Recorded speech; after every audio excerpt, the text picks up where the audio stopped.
So this next question was asked in the previous one, but I'll ask it again. So what does the day of the Lord mean when used in the Bible?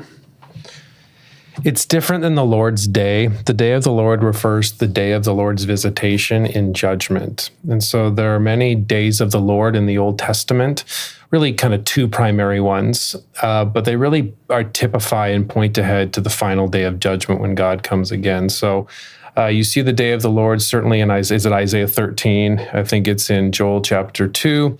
Amos 5 speaks about it, and others, I'm just forgetting some of them, but the New Testament speaks about it, First Thessalonians 5 and 2 Peter chapter 3. But in the Old Testament, it had to do with Israel violating the Old Covenant, and so God was going to visit them in judgment.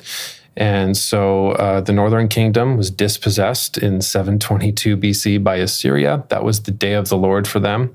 Certainly with Amos, that's what he's speaking about. And then Joel is definitely speaking about when the south, Jerusalem, Judah is taken in 586 BC, and the whole nation is then dispossessed and sent into captivity. But those all typify, I also think AD 70 is the day of the Lord as well. It's putting judgment on Israel.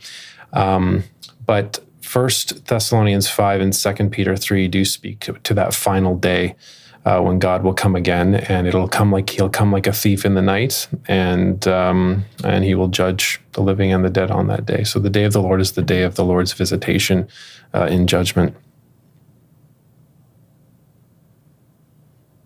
Okay.